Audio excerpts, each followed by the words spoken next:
Sanbonani Dumelang, good evening and welcome to episode 234 of the Private Property Podcast. I'm your host, Uzamantungwa Khumalo.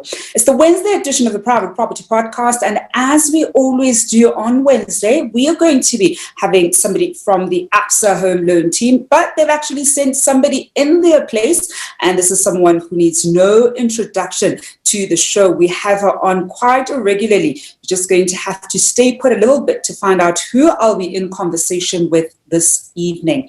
Now, as usual, what you certainly are going to look forward to this evening, we're going to be exploring how you can maximize your rental journey to best prepare yourself for home ownership. Now, I know that a number of tenants, want to make sure that they're putting their best foot forward, making the right financial decisions, making the right credit decisions that are going to make sure that when they're ready for that home loan application, they're able to be successful and even go as far as negotiating the right interest rate that they're happy with, and even negotiating, of course, with the bank that you're going to be in a relationship with, and perhaps even getting that 100% home loan. So we're going to be exploring some of the things that you definitely want to get right if you're a tenant, in as far as your finance and particularly your credit is concerned. We're also going to look at credit mistakes you want to absolutely avoid. I know that it is, we've just come at the back of a long weekend. Perhaps some people didn't make the best financial decisions for this long weekend, but we want to make sure that we still make the right decisions and recover from whatever financial mishaps we've made in Q1 of 2021. And also, of course, going to, looking at ways in which you can use your rental payment history to better your home loan application.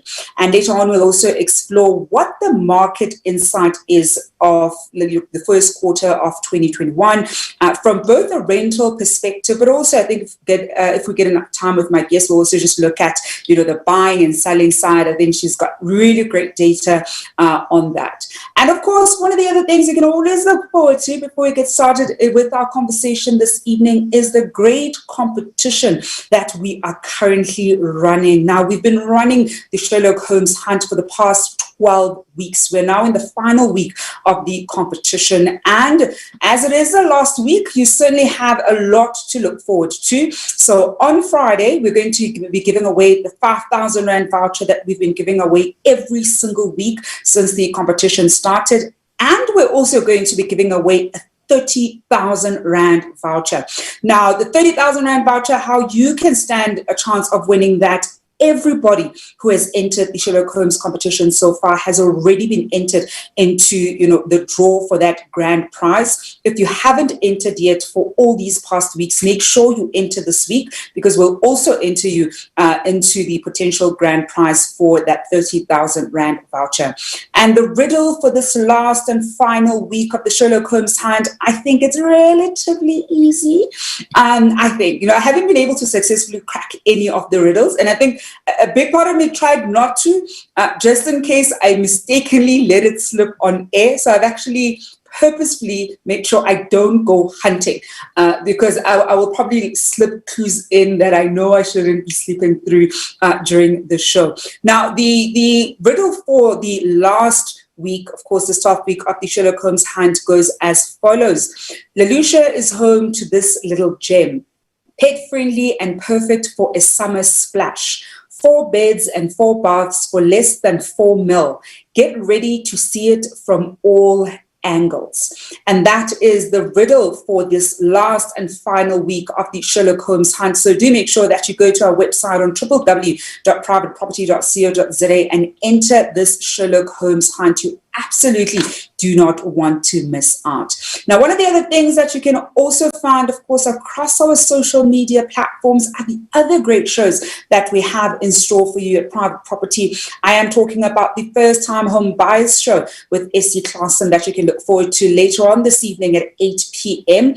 And of course, the farming podcast that award-winning farmer Umbali Noko brings to your screens every Tuesdays and Thursdays. So if you're into agriculture or exploring going into agriculture, then that is the show that you do not want to miss out. And every Monday and Friday, Chad caters to all of you who are in the market for a new property on the Home Shoppers Show. So do stay connected with us across our social media platforms, on Twitter, on Facebook, on YouTube, on Instagram. You can follow myself on Instagram and Twitter at @zamantungwa_K as we continue the conversation on all things property. Now, to get started with our conversation this evening, I did say my guest needs no introduction. This evening, I'm joined by Michelle Dickens, who's the Managing Director for TPN Credit Bureau. Michelle, good evening, and thank you so much for joining us. Hi, Zama. Always lovely to chat to you and your guests. Thanks for having me again. It's always such a pleasure to have you, Michelle. I think you always have really great insight, even when we're talking off air, and really great, statistics. I mean, viewers that don't know how much I love data-driven decisions. And I think one of the great things whenever, we speak to you on the show is that you give us really great data to chew on that will help us make the best property decisions for us. So this evening, we're looking at how our renters can maximize their rental journey in order to best prepare them for home ownership. We know that there are a lot of people who are now considering going from renting to obviously owning a home, and it's a fundamentally different dynamic altogether. I think I want us to just first look at what renters need to financially and as far as their credit is concerned, get right now as they are still renting. So these are almost the top 3 or top 5 things you want to make sure you're always on top of, especially if you've got home ownership as a goal, whether it's in the next 3, 5, sometimes even up to 24 months, because we know that it's something that doesn't necessarily happen overnight. Zama, absolutely. So we profiled about 10,000 tenants. We surveyed about 10,000 tenants earlier this year. It was just as sort of 2021 was getting started. And we asked our tenants, what was the main driver for you staying in rental accommodation and not moving into home ownership? And the primary factor for many tenants staying in rented accommodation and not moving into home ownership was affordability. So they simply felt that they couldn't afford to move at the moment out of rental accommodation and into home ownership. The second question we asked them, to your point, when you aspire to be a homeowner, when do you aspire to be? Is it in the next 12 months, 24 months, or is it 5 years from now? And what we found is our younger tenants, our tenants in the lower income brackets as well, these tenants had a longer term goal, a 5-year goal. Whereas our older tenants and our tenants in, say, the 12,000 Rand rent plus category, these tenants had more of a 12-month goal in mind. So it absolutely depends on your stage of where you're at and how far down the goal is. But if we were to take it back, Sam, as you said, how do we prepare for that? Whether it's in 12 months, 24 or 5 years time, how do we prepare for that? And I guess number one would be the savings. So saving for that transition, for that move. And it may be that you're not going to get a full 100% bond. So you need to have that deposit in hand. But more than that, you might need the transfer costs. So if you are buying a property for less than R1 million, fabulous, no transfer fees, so we don't need to save for that. But if you're going to be saving for something or looking to purchase something for more than R1 million, then you're going to need to save those for those transfer costs as well. It's not just that. When you move, you're going to have your bond costs. You're going to have your conveyancer fees, your transfer costs, and that you're going to pay the attorneys to transfer the property as well. So these are all these additional costs that come into place. Of course, the day that you move, you're going to have to pay for your removal from one property to the next. So there's another cost. You're going to have to put your deposit down on your electricity or your water or your rates and taxes. There's another cost. So all these additional costs that add up. So the idea is to understand if the goal is to move into something for 900,000 Rand, and if I was to have a 10% deposit, what does that equal? If I'm going to have to pay my deposit for my water, electricity, rates and taxes, what is that added into the pot? And have kind of a goal to how much you're going to need. That's the total amount. I aspire to do this in 24 months. So for the next 24 months, in order to get that, I'm going to have to save X amount per month, to so break it down into bite-sized pieces. Mm-hmm. And, I think, Michelle, one of the things with home ownership, especially when you're a first-time home buyer and transitioning from renting to exploring buying a property, is, of course, not factoring in all the associated costs. Oftentimes, even when we run our numbers and our affordability, we tend to look at, okay, I'm renting a place that's currently 6,000 rands. I can probably get a 700K, property and pay the same amount. And you don't look at, for example, levies. So your water and electricity, you'll think, that will be relatively the same. So I'm fine with that. Levies could easily, be, for example, 2.5 in a property that you would have bought for 700K, which is a huge amount when you haven't, adequately budgeted for it. And as you're saying, one of the other things, of course, are the attorney fees that if you also haven't prepped properly, I've seen instances of first-time home buyers needing to whether take out a loan, which of course, affects their credit in the middle of that application, or borrow from friends to family, and now you're incurring all this additional debt that you essentially didn't plan for. I want to know from my viewers at home how you prepared for that home ownership. So when you were still renting and exploring moving to becoming a homeowner, how did you best financially prepare for it, and what kind of adjustments do you have to make to best prepare yourself and ready yourself for that transition? Because as you're certainly finding out, even from a conversation with Michelle, is that it's not as simple as thinking I pay rent of X amount, I can afford a bond payment of that same amount. Now, Michelle, I want us to then zone in on the credit side of things, because I think this is where so many of us tend to stumble. I know that oftentimes whenever we talk about credit and our credit scores, when we look at home ownership, people will ask questions like, okay, so what is the the ideal credit score? Like, what is the absolute minimum, or what can I do to shift my credit score in 1 month? Can it significantly change? What are some of the credit decisions should we be making? Well, let's say you're looking to buy in the next 6 months, or you're looking to buy in the next 12 months, because they're probably slightly different. So maybe you've got a little bit of debt, perhaps you've got a lot of debt. What are some of the credit considerations should we be very mindful of and slowly take active steps to making sure we're on top of? So the first thing about your credit profile is to get an understanding for what it looks like. And you're going to do that there's 6 different full credit bureaus in South Africa. And each of those bureaus, you're entitled to your 1 free credit report per year. So you want to access that free credit report, and you want to identify the information that's on there. The low-hanging fruit, of course, is if there's information on your profile that's inaccurate, you want to dispute that, and you want to have it updated to get it accurate. And that process is a minimum of a 20 business day, a maximum of a 20 business day process. So if you find information that's inaccurate, you're going to go to the bureau, you're going to log a dispute with the bureau, and you're going to have to supply credible evidence to support your dispute. And the bureau is then going to investigate, make a finding, and either reinstate it or remove it from your credit profile. So that's step number 1. Step number 2 is if the data on your credit profile is accurate, but it doesn't paint you in the best possible light.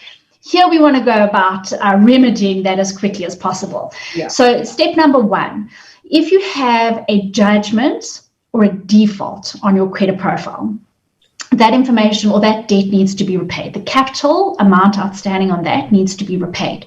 As soon as it's repaid, you can then either dispute with the bureau, or your credit provider will update the bureau and let them know that that account has been settled. So you don't need to go through the process of getting a rescission of judgment. As an example, you simply have to settle the capital amount on the debt and then get it removed from your credit profile. And that might sound easier said than done if the amount is small and manageable and you can settle it. But if you have a big amount that's still outstanding, you might have to enter into some sort of repayment plan and start settling that debt over time. So again, this speaks to going back into what does the plan of action look like and how long do I need in order to settle any of those outstanding amounts. in order to prepare my credit profile, because negative information is going to impact negatively. So you do want to make sure that the negative information, certainly those judgments and adverses, are removed from your credit profile. To understand judgments and adverses and how long they stay on your profile, because I think it's important. A judgment will stay on your credit profile for a period of 5 years from the date that it was listed. And this is a court order that's been taken against you. It's going to stay on your credit profile for a period of 5 years. Of course, it's going to fall off after 5 years, so it's not going to affect your credit profile after that period of time, but it's still enforceable. So your credit provider can come and collect on it and sell your assets against any debt that you owe for a period of 30 years. It's important that you understand this.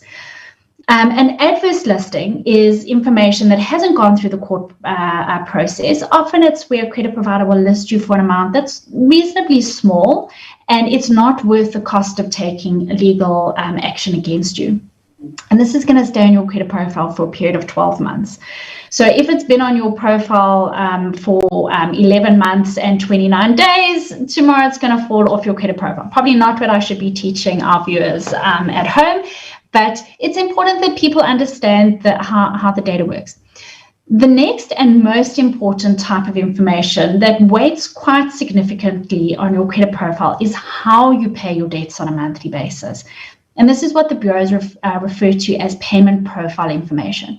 So every month, the credit providers and data providers are sharing with the bureaus all of our different accounts that we have, be that our existing home loan accounts, our vehicle finance, our telephone accounts, cell phone accounts, our insurance repayments, store cards, credit cards, payday loans, all the different accounts that we may have, rental agreements, all the different accounts that we may have.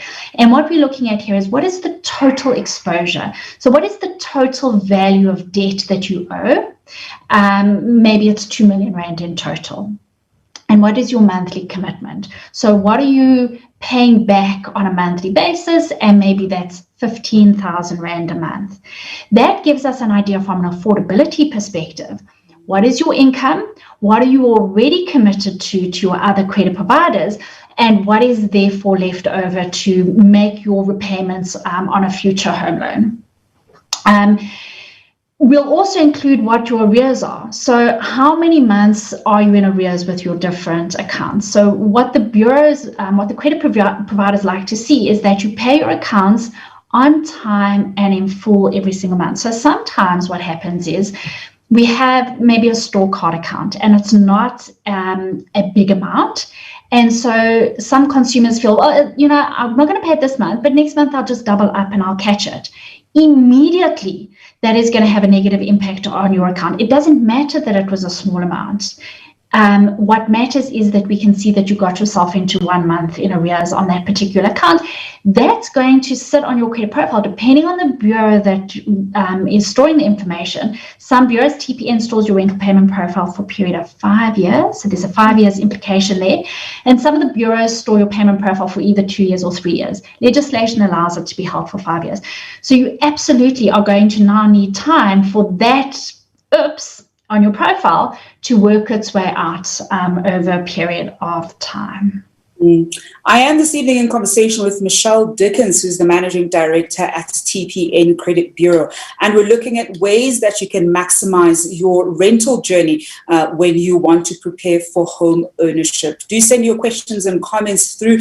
I want to hear from from homeowners who obviously now own homes, how you prepared from transitioning from being a renter to owning that first property.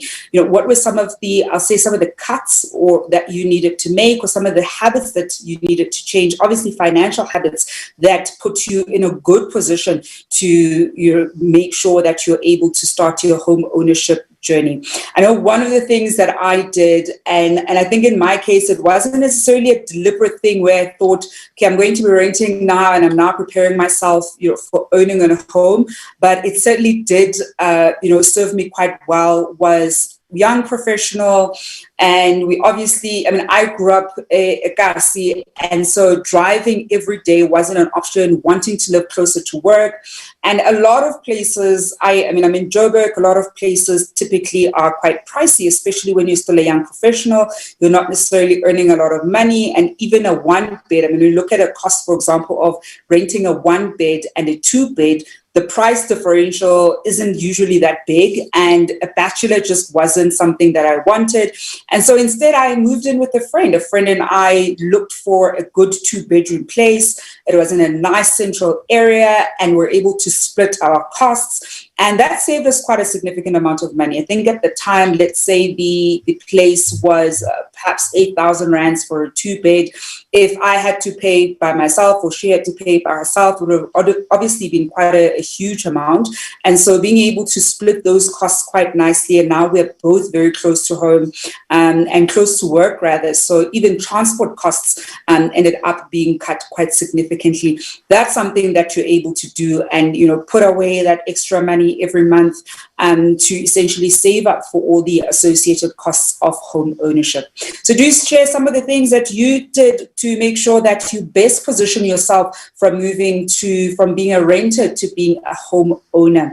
As we take your questions and comments on our social media pages, we've got one from Howard Magitsane, one of our top fan members. Howard, I haven't seen you comment in a while, and Howard says, I had a feeling it was Michelle in the house. Please tell Michelle that the rent book helped a whole lot when we were doing our financial statements at the end of our financial year. Recently, pulling a whole year's rental statement was a bliss. And of course, the rent book that Howard is making reference to is the rent book from TPN.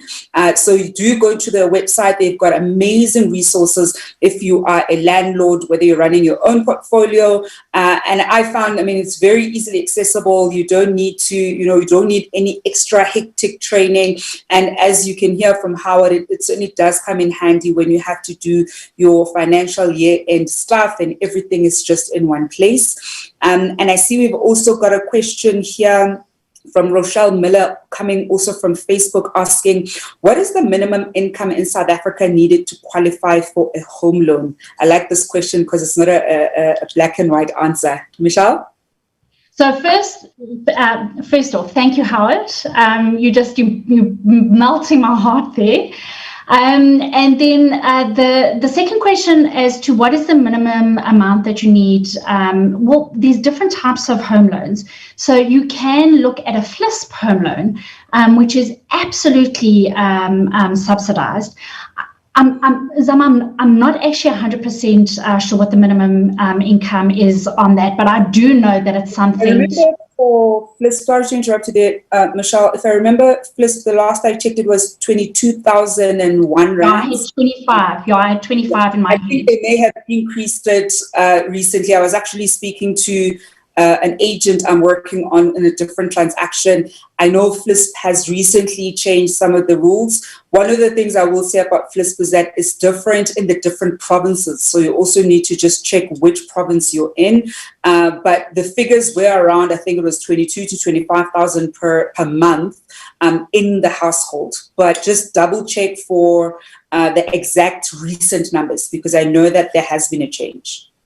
So you've got FLISP as one option, but say you were going to buy a property for 350,000 rand a month, which absolutely there are properties out there I've sold properties recently for 350,000 rand a month. So these properties exist. This would be 350,000 a month or 350,000 rand total capital expenditure. So you're selling the house for 350,000. Your bond repayment on that at the moment probably around about 3,000 rand per month. Your gross income, if you're looking at to take a 30% of that, you're probably looking at around about a 10,000 rand gross income. Of course, the other things that need to be taken into consideration is what other expenses that you have from an affordability perspective. So there's a number of different layers that you would have to consider in terms of the affordability component, not just of the gross income to what the value of the property would be, to what your monthly repayments would be as well. If I look at some of those 350,000 rand properties, your rates and taxes that you're looking at there are 250 rand per month. Your levies on that type of property is around about 1,300 rand per month. So taking that into consideration, of course, you're not going to have transfer fees. Your conveyancing costs are quite low on those kind of properties as well in terms of taking transfer. So on a 3,000 Rand repayment plus 1,500 Rand on rates and taxes plus your levies, that's 4,500 Rand per month. Plus, of course, you're going to need to have some maintenance costs that you're going to need to consider, and your water and electricity as well. So it absolutely all depends on the area and the type of property that you're looking at purchasing.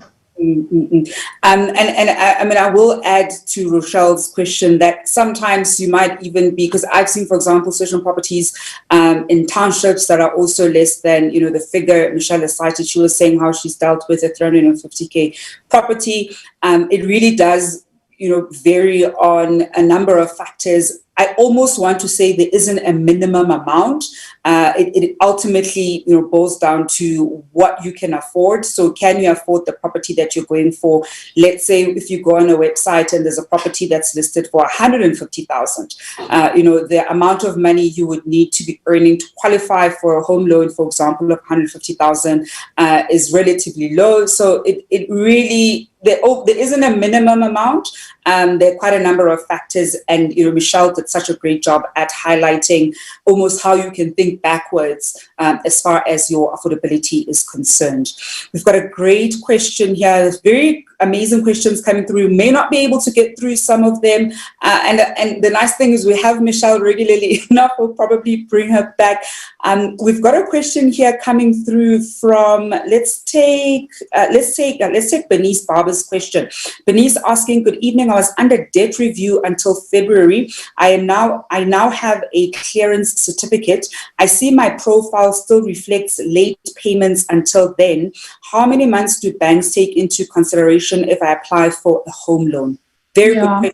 So that's a fantastic question, and that's exactly what we were talking about when we spoke about those payment profile lines. So how payment profile works is you've got numbers associated to it. So it's going to look at like a 0, a 1, a 2, a 3, and it goes all the way up to a 9. A 0 on your profile in the month, say we were looking in the month of January 2021, a 0 would mean that that account was paid on time and in full for that period. If in February it then reflects as a 1, it now means that your account is 1 month in arrears. And if in March it now reflects as a 2, it means your account is now 2 months in arrears, so you've missed 2 payments. And if now in the month of April, again, you haven't paid, it's going to reflect as a 3, meaning you're 3 months in arrears. For that month, January, February, March, April, 1, 2, 3, 4, those numbers stay the same. They're not going to change. The only way to improve on those is if in the month of May, you now settle the 4 months that you owe plus the month of May. So you make a payment to catch up those 4 months plus a month of May, you're going to bring that back down to a 0. Again, the January, February, March, April, and now May is going to stay 1, 2, 3, 4, 0. And it's going to take, in some of the bureaus, 2 years, and in some of the bureaus, 3 years to start getting off your profile. And the banks are going to take that into account. So when the score is derived, the more recent the number is, so in April the 4th, that's going to negatively affect your profile. But when we get to May and it comes down to 0, that 0 is going to have a higher weighting on your score than what the April did. But it's going to take 2 years for the score to improve. So really it is, my best advice is understand what it looks like now and start working towards making sure you're getting those zeros every single month. We've got another great question coming from Facebook. Ulindi Sichabela asking, why is it that banks give different loan to value when coming to bond applications, especially regarding your credit profile? Love this question. Michelle? Fantastic question. So loan to value is, well, how much skin do you have in the game? And what does your other exposure look like? Because it could also be what your affordability looks like. So there's many different reasons that loan to value will come into play. So let's look at affordability. Well, on your affordability, if we were to give you a full 100% loan to value, you may have to have a repayment of 10,000 Rand. But if we drop that down to a 90% loan to value, your repayment's only 9,000 Rand a month, and therefore 9,000 Rand per month, and therefore we're back in an affordability that the bank is comfortable with. That might be one reason. Another reason might be, well, looking at the value of the properties in that area, the bank might be more comfortable with a loan to value of 100% because we're in an area where we have capital growth. Whereas in other areas, the bank may only be comfortable with a loan to value of 90%. So there's different reasons why loan to values may change. And one of them may very well just be your affordability. We've got a question an earlier question here from Rochelle Miller, who had asked, can one apply to buy land and build as an owner while they're still renting? Absolutely. Yes. I mean, one of the properties that I bought that I currently live in was exactly that. Bought the land and then built while I still had primary residence in a different property. The banks aren't going to give you the 100% bond on your land. So that's important to know. The banks, I think, their loan to value, and I don't speak on behalf of any of the banks. I remember. With most of them capped it at 60%. I haven't seen one that goes beyond 60 for land. If you have it, I'll say you're an exception, but for the most part, 60 is the cap for land. Absolutely. And then what you're going to have is a loan for the building loan, and that's going to be paid out over the period of how the development is going and as the expenses fall due. So that absolutely is one of the way to go, but you are going to need to have a bigger deposit in place in order to facilitate some of those costs yourself. Michelle, I know one of the things we wanted to speak about, but we're not going to get time. So I'm going to have to invite you back in when we look at quarter 1 market analysis and market insight from both buying, selling, of course, as well as renting. So I'll speak to Ibanati to arrange for you to come in for us to look at that data. But I think to wrap up, what our renters can do to best prepare themselves for home ownership. I think any final tips specifically, I think before we even go to final tips, Michelle, if you can just touch on ways in which renters can use their rental payment and their rental payment history to strengthen their home loan application. Absolutely. So your rental payment profile for many tenants is one of their biggest expenses on a monthly basis. And this is where alternate credit information becomes so important, to be able to supplement what your existing credit profile looks like and using that data to supplement with the bank or motivate to the bank why your application or to support your application, especially in borderline applications. Often tenants have what the bureaus refer to as thin credit profiles. In other words, there's not a lot of other credit data on your profile.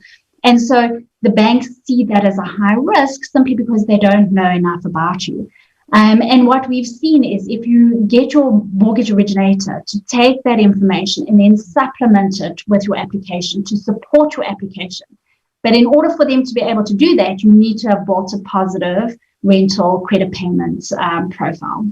And that's why it's so important, Michelle, and we always give our viewers this tip that working with a bond originator certainly has its perks when you are looking for a home.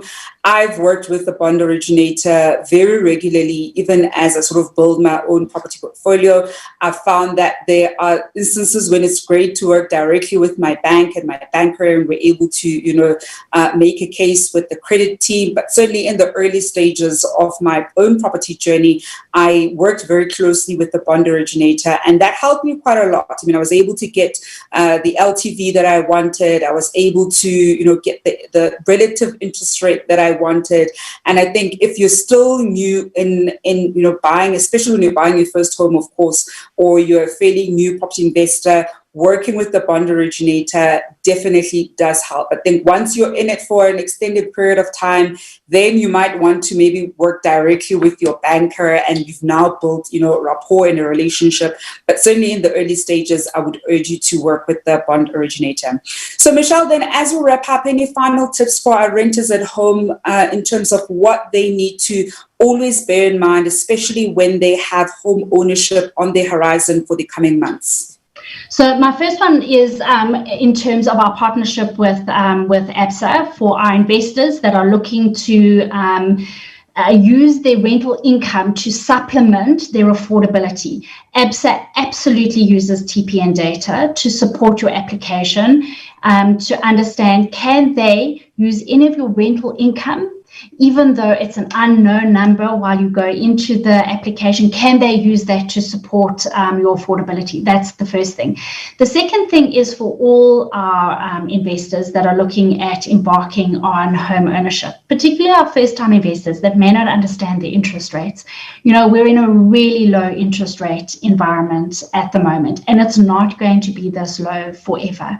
So factor in, I was always taught, my dad was a banker, and I was brought up in a banking household, and I was taught, Michelle, you factor in an extra 3%. So if the interest rate at the moment is 7, you factor into 10, and you make sure that you can afford the bond repayment if it goes up to 10. And I'm not going to scare everyone, but I remember in 1998, because I was a property agent, and I remember the interest rates going to 25%. And I absolutely don't think that they're ever going to do that again. But it's a very scary place to be when the interest rates go up to such an enormous amount over a very short period of time. So it's always a good idea to just factor in those extra 3% in your own budget. You know, Michelle, I'll add the one thing that I also use is when I do my budgeting is, in the event where I have 0%, vacancy, will I be able to service all the home loans? And that for me is the rule of thumb, because I think oftentimes we work on the assumption that we'll get the rental. We might, have very low projections, so that even if you don't get, the full 100% or the full amount you wanted, but you work on an assumption that you'll get something. But I actually go the extreme case that if you don't get anything, will you be able to make all the bond payments, all the rates and taxes and the levies? Will those payments be able to go out, and for how long? And I think for me, and not even tapping into the emergency fund, right? Just on your monthly sort of cash flow, will you be able to service all those expenses? And if it's a yes, then I'm happy, because anything could happen. I mean, obviously, certainly as a property investor, you're not trying to stay with 0% vacancies for, many months, but working with that mindset certainly does help. Michelle, we're going to leave it there this evening. I'm definitely bringing you back because I want us to look at the, 2021, the first quarter market insights, because I think this is one that particularly our property investors want to have a look at, better understanding, certainly what happened last year, but then as we zone into Q1, what have been some of the vacancy trends and which areas are performing well, which areas are not performing well. So we're definitely going to be inviting you soon. Thank you so much for joining us this evening. Always a pleasure. Thank you so much. And that is Michelle Dickens, who is the Managing Director at TPN Credit Bureau. We're going to go for a quick break. When we come back, I will be announcing the lucky winner of that 500 Rand cash prize. Remember, you have to be watching us live in order to claim the prize. We're going to go for a quick break, and we'll be back just after this.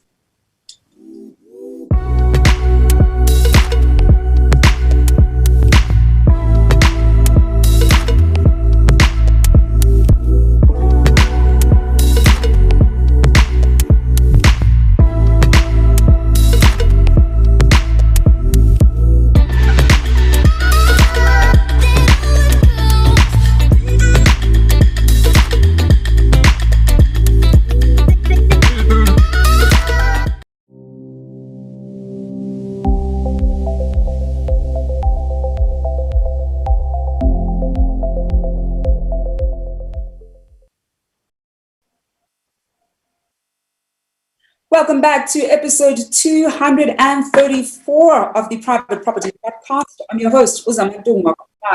While it is that time of the evening where we get to give away 500 Rand in cash to one lucky viewer. But if I remember correctly, we didn't get a winner last week, Thursday. So we are going to be giving away 1,000 Rands to tonight's winner because it has rolled over. And of course, the potential lucky winner of that 1,000 Rand cash prize this evening goes to Tashi Combs. Tashi Combs, if you are on the live, drop us a message down here below in order to claim that cash. That is Tashi Combs, who is potentially walking away with that 1,000 rands. Now, if you want to be just like Tashi Combs, tomorrow is going to be the last time we do the spot prize giveaway, as it is a Thursday. Of course, this has been for our Sherlock Holmes competition, as we have we've been giving away 500 rand every single Wednesday and Thursday. I see my colleague Leander saying we had a winner last Thursday, so that actually means Tashi, if she messages us, will actually get 500 rands, not 1,000 rands. My apologies for that mistake. So we're waiting for Tashi Combs. I'm going to give her a minute to drop us a message and let us know if she is indeed on the live. But of course, more on our Sherlock Holmes competition. It's the final week. We've been running this awesome competition for the past 12 weeks, and all you have to do if you want to be one of the winners, as we love making the winner's circle bigger and bigger, is to enter online, and you may either walk away with that 500 rand cash tomorrow, and you have to be, of course, watching us live. Alternatively, you're going to stand a chance of walking away with that 5,000 rand voucher on Friday. I see, unfortunately, we do not have Tashi Combs on the live, and so the next potential winner of that 500 rand spot prize goes to Abeda Alberton. Abeda Alberton, you are the potential winner of that 500 rand spot prize. If you are on the live, Abeda Alberton, do drop us a message down here below, and that 500 rand is all yours. And as I was saying, as it is the last week of this competition, you just need to do Abeda. You're also entered the competition on live. On Friday, we're going to be giving away a total of 35,000 rands. So it's the 5,000 rands that we always give away, that we've been giving away for the past 11 weeks. And we're also giving away 30,000 rand. This was, of course, our mystery grand prize. So that 30,000 rand voucher is the mystery grand prize. So if you haven't entered yet, then do make sure that you enter on our website. Everybody who has entered for the past 11 weeks has been entered into the draw to potentially win that grand prize. So do make sure that you enter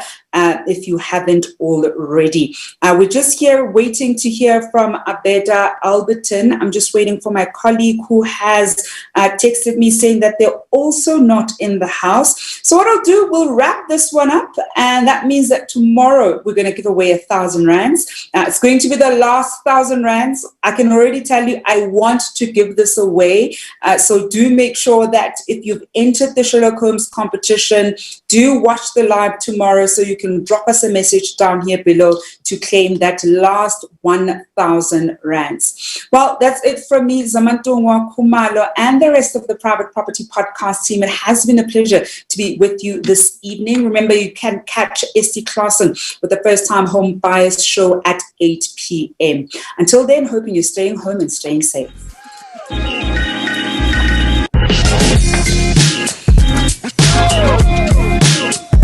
Bye, Bella. You're on mute.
Besides the beautiful beaches, sunny skies and how central everything is, what I really love about Umhlanga is the people. You can't help but become immersed in the culture, and you'll find people connecting in the most authentic spaces. It's just got this vibe to it.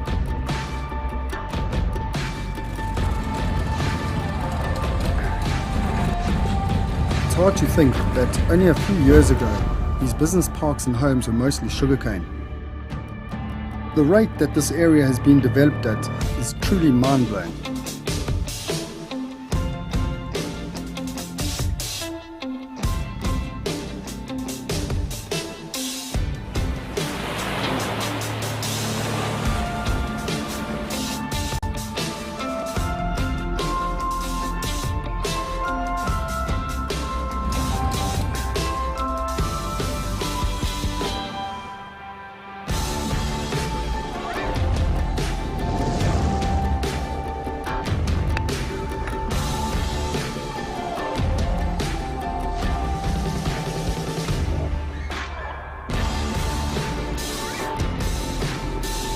Especially with the fast pace of life these days, we really pride ourselves in being that bright spot in a person's day. You'll see everything from advocates and CEOs to creatives and students who pop into our spot for that short moment to escape. There's just so much life and energy in this area, and after a hectic week, there's nothing better than stopping in at Mount Edgecombe Country Club for a relaxed round of golf. The beauty and serenity that the estate offers really inspires me. There's honestly no place I'd rather live. That's my Umhlanga.